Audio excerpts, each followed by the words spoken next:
যে পাঁচটি প্রাণীর দোয়া এবং বদদোয়া আল্লাহ পাক রব্বুল আলামিন সাথে সাথে কবুল করেন। মনে রাখতে হবে, এই পাঁচটি প্রাণীকে যদি আপনি কষ্ট দেন তাহলে এটার কারণে আপনি জাহান্নামী হয়ে যাবেন।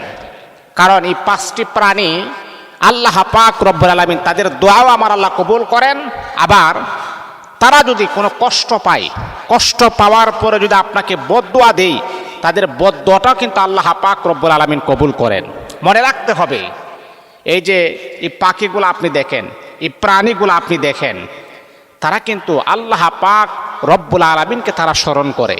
আপনি কি ভাবতেছেন যে আপনি শুধু জিকির করেন? আপনি তাদের ভাষা বুঝেন নাই বিদায়, আপনি তাদের ভাষা জানেন নাই বিদায় আপনি তাদেরকে প্রাণী মনে করতেছেন না। তারাও কিন্তু আল্লাহ পাক রব্বুল আলামিনের জিকির করে। আল্লাহ পাক রব্বুল আলামিন বলেন, কুল্লুন কদ আলিমা সালাতাহু ওয়া তাসবিহা। প্রত্যেকটা প্রাণী আমি আল্লাহ পাক রব্বুল আলামিনের তাসবিহ পড়ে, কিন্তু পরিপূর্ণ তাসবিহ হিসাবে আল্লাহ পাক মানুষকে প্রেরণ করেছেন। প্রত্যেকটা প্রাণী কিন্তু আল্লাহ পাকের তাসবিহ জপন করে। তা না হলে কোরআনে হাকিমের ভিতরে আল্লাহ পাক সুস্পষ্ট আকারে আমার আল্লাহ এই কথাটা বলতেন না, কুল্লুন কদ আলিমা সালাতাহু ওয়া তাসবিহা। প্রত্যেকটা প্রাণী তারা আমি আল্লাহ পাক রব্বুল আলামিনের তাসবিহ তারা পড়ে, জিকির তারা করে।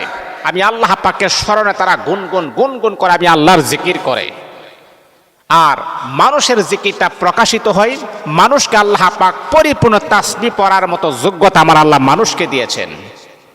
তো সম্মানিত হাজিরিন, হযরত সুলাইমান আলাইহিস সালাতু ওয়াস সালাম পশু পাখির ভাষা তিনি বুঝতেন। আল্লাহ তাকে এমন ক্ষমতা আমার আল্লাহ দিয়েছিলেন, নবী সুলাইমান আলাইহিস সালাতু ওয়াস সালাম।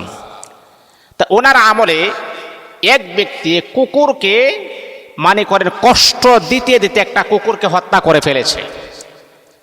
হযরত সুলাইমান আলাইহিস সালাতু ওয়াস সালামের আমলে এক ব্যক্তি কুকুরকে নিকৃষ্টতমভাবে তাকে কষ্ট দিতে দিতে তাকে মেরে ফেলেছেন। হয়তো তার কাছে কেউ নিউজ দিয়েছেন, হুজুর এমনটা হয়েছে। উনি তাড়াতাড়ি তাৎক্ষণিকভাবে ওনার কাছে উনি গেলেন। যাওয়ার পরে ওই লোকটা বলতেছে, হুজুর আপনি আমার কাছে আসছেন? অবাক হয়ে গেছে। নবী সুলাইমান আলাইহিস সালাতু ওয়াস সালাম ওনাকে বলতেছেন, তাকে কেন তুমি কষ্ট দিয়েছো, কেন তুমি কষ্ট দিয়ে তাকে মৃত্যুবরণ করাইছো? আমি তো তাহারও নবী, আমি তো তাহারও ভাষা বুঝতে পারি। এই সুলাইমান নবী বলছেন, তাড়াতাড়ি তওবাতুন নাসুহা তুমি পড়ো, তওবা করো, তা না হলে আল্লাহ পাকের জাহান্নামের ভিতরে তুমি নিক্ষেপ করবে, আল্লাহ পাকের জাহান্নামের আসামি তুমি হয়ে যাবে।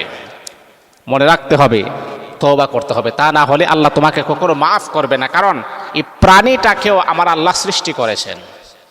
যাই হোক, যে কথাটা বলতেছিলাম, যে পাঁচটি প্রাণী হচ্ছে এমন, তাদের দোয়াও আল্লাহর কাছে কবুল, আবার তাদের বদদোয়াও আল্লাহর কাছে কবুল হয়ে যায়। এক নাম্বার হলো কবুতর।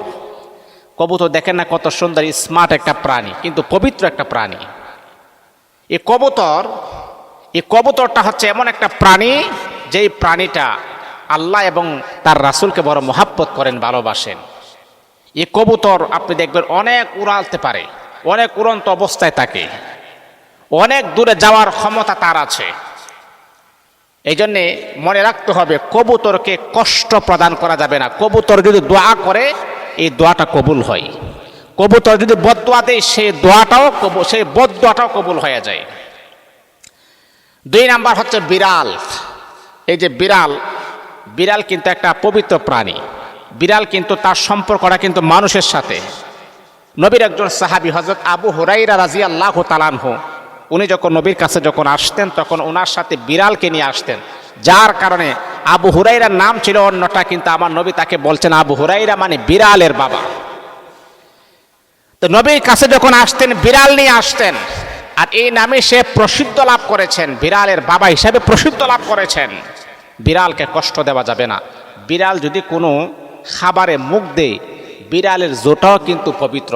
বিড়ালে খাবারে মুখ দিলে সেটাও কিন্তু আপনি খেতে পারেন, কোনো সমস্যা হবে না। বিশ্বনবী জাহান্নামে দৃশ্য দেখার পরে একজন মহিলাকে দেখতেছেন, সে জাহান্নামের ভিতরে আছে। এই মহিলাটা জাহান্নামের ভিতরে। তখন এই মহিলার পরিচয় জানলেন। এই মহিলার দোষটা কি জানেন? এই মহিলা খুবই ভালো, নেক আমল করেছেন, এবং নফল নামাজও পড়েছেন, রোজাও রেখেছেন, স্বামীর খেদমতও করেছেন, কিন্তু মহিলা একটাই কাজ করেছেন, একটা বিড়ালকে তার ঘরের মাঝে বেঁধে রেখেছিলেন।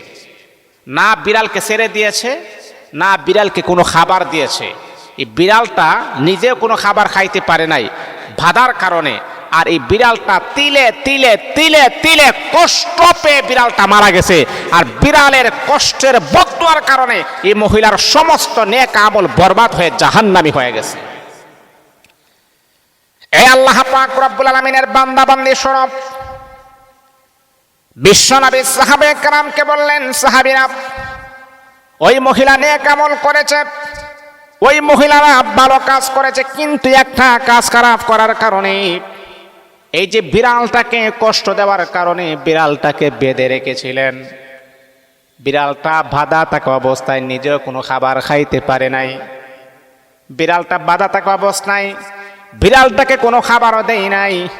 বিড়ালটা নিজেও কোনো খাবার খাওয়ার মতো কোনো যোগ্যতাও তার নাই, যার কারণে বাঁধা থাকা অবস্থায় বিড়ালটা তিলে তিলে তিলে তিলে কষ্ট পেয়ে মারা গেছেন। এই বিড়ালটা বদদুয়া দিয়েছেন, তার বদদুয়ার কারণে এই মহিলাটার নেক আমল থাকার পরও সে জাহান্নামী হয়ে গেছে। এই জন্য আমার ভাবা বন্ধুরা, ভাইয়েরা আমার, কখনো বিড়ালকে আপনি কষ্ট দিবেন না, বিড়ালকে আপনি কখনো আঘাত করবেন না, বিড়ালকে আপনি কখনো মারবেন না, কারণ তাদের দোয়া কবুল হয়, তাদের বদদুয়াও আরশের মালিক আমার আল্লাহ পাক রব্বুল আলামিন কবুল করে নিবে। বিড়ালকে মারা যাবে না। আমাদের কিছু কুলাঙ্গার মার্কা কিছু পুরুষ আছে, কিছু ছেলেরা আছে, আহা, ইসলাম সম্পর্কে একেবারে ধারণা নাই, একেবারে নাজেহাল, একেবারে ধারণা নাই। বিড়াল পেলে তাকে হত্যা করে ফেলে, তাকে মারে, কবুতর পেলে তাকে মেরে ফেলে। না, এটা কখনো করবেন না আপনি। এটা হলো 2 নাম্বার। 3 নাম্বার হচ্ছে চড়ুই পাখি। আপনি জানেন চড়ুই পাখি তার কিন্তু 3টা গুণ আছে। 1 নাম্বার হচ্ছে সকালবেলা ফজরের সময় সবার আগে সে আল্লাহর নামের জিকির করে। সুবহানাল্লাহ পড়বেন না? চড়ুই পাখির একটা গুণ, সকাল হওয়ার আগে ফজরের সময় সবার আগে সে আল্লাহ পাক রব্বুল আলামিনের নামে সে জিকির করে। চড়ুই পাখি হচ্ছে নিষ্পাপ, একেবারে নিষ্পাপ। 3 নাম্বার হচ্ছে চড়ুই পাখি সবচাইতে বেশি ভরসা করে, ডিফেন্স করে আল্লাহ পাক রব্বুল আলামিনের উপরে। প্রত্যেকটা পাখি কি করে জানেন? যখন রিজিকের সন্ধানে যখন বের হয়ে খাবার খায়, আবার পেটে ভরে বা ঠনায় ভরে খাবার আবার বাচ্চাদের জন্য নিয়ে আসে, কিন্তু চড়ুই পাখি সেটা করে না। চড়ুই পাখি নিজে খাবার খায়, কিন্তু পেটের মাঝে করে, গলার মাঝে করে, টনার মাঝে করে খাবার রাখে না আবার আগামী দিন খাওয়ার জন্য। কারণ চড়ুই পাখির একান্তভাবে ভরসা করে আল্লাহ পাক রব্বুল আলামিনের উপরে, যে আল্লাহ আমাকে খাবার খাওয়াইছেন, আগামীকালকে সে আল্লাহ কিন্তু আমার খাবার খাওয়াবেন। তাহলে কেন আমি আগামীকালকের জন্য খাবার কেন জমিয়ে রাখবো? একমাত্র শুধুমাত্র কেবলমাত্র চড়ুই পাখি যেই পরিমাণ আল্লাহর উপরে ভরসা করেন, অন্য কোনো পাখি সেই পরিমাণ ভরসা করতে পারে না। এই জন্য চড়ুই পাখি যদি আপনার জন্য দোয়া করে, সেই দোয়াটা কবুল হয়ে যায়। এই চড়ুই পাখি যদি আপনার জন্য বদদোয়া করে, সেই বদদোয়াটা কবুল হয়ে যায়। এই জন্যে বাবা, অনর্থকভাবে অহেতুকভাবে চড়ুই পাখিকে কখনো আপনি হত্যা করবেন না, তিলে তিলে তাদেরকে আপনি কষ্ট প্রদান করবেন না। এটা হলো 3 নাম্বার। 4 নাম্বার হচ্ছে কুকুর। আমরা কুকুর একটা নিকৃষ্ট প্রাণী বটে, ঠিক আছে, কিন্তু কুকুরকে লালন পালন করা যায়, এটা তো আমরা অনেকে জানি না। আপনার ঘরের পাহারাদারি দেওয়ার জন্যে, আপনার বাড়ির সেফটির জন্যে কুকুরকে লালন পালন করা যায়, কিন্তু যেই ঘরে আপনি খাবার খান, যেই ঘরে আপনি থাকেন, যেই ঘরে আপনি ইবাদত করেন, আপনার ঘরের ভিতরে আপনি কখনো কুকুরকে আপনি নেবেন না। আলাদা একটা জায়গাতে আপনি কুকুরকে আপনি রাখবেন। জানেন কুকুর সবচাইতে মালিক ভক্ত হয়, কুকুর সবচাইতে প্রভু ভক্ত হয়। যে কুকুরটাকে আপনি খাবার দিবেন, দেখবেন সারা রাত সজাগ থেকে আপনাকে সে পাহারা দিবে। এই কুকুর মালিক ভক্ত সবচাইতে বেশি হয়। সুলাইমান আলাইহিস সালাতু ওয়াস সালাম এই ব্যক্তিকে বললেন, তুমি কুকুরকে হত্যা করেছো, তওবা না করলে আমার আল্লাহ তোমাকে ক্ষমা করবে না, আমার আল্লাহ তোমাকে মাফ করবে না, আমার আল্লাহ তোমাকে জাহান্নামী বানিয়ে দিবেন, তওবা করো। সম্মানিত হাজির, আপনারা জানেন আসহাবে কাহাফ, 7 জন যুবক ছিল, তাদের সাথে কিন্তু একটা কুকুরও ছিল। এই কুকুরটা জান্নাতি একটা কুকুর। ভালো মানুষের স্পর্শ থাকার কারণে কুকুরের নামটা আমার আল্লাহ কোরআনের ভিতরে আলোচনা করেছেন। কিন্তু বাবা মনে রাখতে হবে, আপনি কুকুর লালন পালন করতে পারেন, কুকুরকে আপনি আপনার ঘরের ভিতরে জায়গা দিবেন না। যেই ঘরে আপনি ইবাদত করেন, যেই ঘরে আপনি খাবার খান, যেই ঘরে আপনি ঘুমান, যেই ঘরে আপনি ঘুমান, সেই ঘরে আপনি খাবার, সেই ঘরে আপনি কুকুরকে আশ্রয় দিবেন না, আলাদা একটা জায়গাতে রেখে দিবেন। কারণ হলো কুকুর যেই ঘরের ভিতরে থাকে, সেই ঘরের ভিতরে রহমতের ফেরেশতা, বরকতের ফেরেশতা প্রবেশ করে না। আমরা তো অনেকেই জানি না, আমরা মনে করি কুকুর হলো নিকৃষ্ট প্রাণী, তাকে মারলে মনে হয় সওয়াব হয়। না না, কুকুরের দোয়া আল্লাহ পাক রব্বুল আলামিন কবুল করেন, আবার কুকুরের বদদোয়াও আল্লাহ পাক রব্বুল আলামিন কবুল করে নেবেন। কুকুরকে হত্যা করা যাবে না, কুকুরকে আপনি লালন পালন করতে পারবেন। আপনার বাড়ির সেফটির জন্য, আপনার মালের সেফটির জন্য আপনি কুকুর লালন পালন করা জায়েজ আছে। কিন্তু কেন? কারণ কুকুরের লালাটা হচ্ছে নাপাক, এটা মানুষের সাথে যেন স্পর্শ যেন না হয়ে যায়, সেই জন্য তাকে নাজায়েজ বলা হয়েছে। কিন্তু হ্যাঁ, এমনি কুকুর আপনি লালন পালন করতে পারবেন। আপনি জানেন, একজন চরিত্রহীন নারী, তার আমল নামায় শুধু একটা নেক আমল ছিল। চরিত্রহীন নারী, জাহান্নামী নারী, কুকুরকে ভালোবাসার কারণে, একটা কুকুরকে ভালোবেসে মোহাব্বত করার কারণে, কুকুরটা দোয়া করার কারণে চরিত্রহীন নারী একটা নেক আমল ছিল, এই কুকুরের দোয়াতে সে জান্নাতের মেহমান হয়ে গেছে। এই জন্যে মনে রাখতে হবে, কুকুরকে কখনো আঘাত করা যাবে না, কুকুরকে কখনো মারা যাবে না, অনর্থক অহেতুকভাবে কুকুরের উপর অত্যাচার করা যাবে না। এটা আমরা অনেকে জানি না। এটা হলো 4 নাম্বার। 5 নাম্বার হচ্ছে পিপিলিকা। আপনি জানেন, এই পিপিলিকাকে কখনো হত্যা করবেন না। আমরা তো অনেকের সময় কি করি, যে পিপিলিকাকে হত্যা করে ফেলি। না, আপনি তাড়িয়ে দিবেন, ঘর থেকে তাড়িয়ে দিবেন, কিন্তু হত্যা করা যাবে না।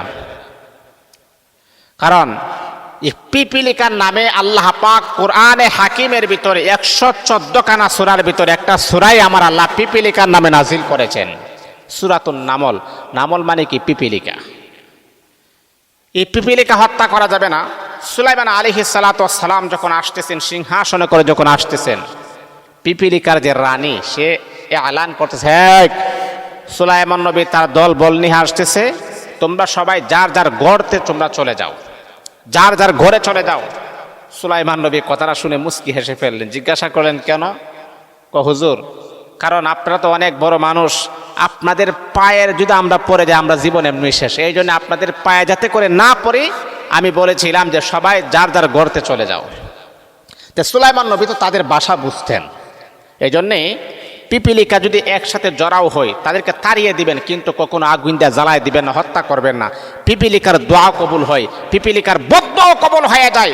এই জন্যে আমি আপনাদেরকে সাজেস্ট করব, আমি আপনাদেরকে অনুরোধ করে বলবো, এই 5টি প্রাণী আছে, 5টি প্রাণীকে কখনো হত্যা করবেন না। তাদের দোয়াও কবুল হয়, তাদের বদদোয়াও কবুল হয়। দোয়া যদি আপনার জন্য কবুল হয়ে যায়, তাহলে বললাম না যে মনে রাখতে হবে, দোয়া কবুল হওয়ার কারণে, বিড়ালের দোয়া কবুল হওয়ার কারণে, বিড়ালের বদদোয়া কবুল হওয়ার কারণে এই মহিলাটা জাহান্নামী হয়ে গেছে, আর কুকুরের দোয়ার কারণে এই মহিলাটা জান্নাতি হয়ে গেছে। এই জন্যে কখনো এই প্রাণীদের সাথে কখনো আপনি অশৃঙ্খল আচরণ করবেন না, বেয়াদবি আচরণ করবেন না, তাদের উপর অত্যাচার করবেন না। আল্লাহ আমাদের সবাইকে বোঝার, আমল করার জন্য তৌফিক দান করুন।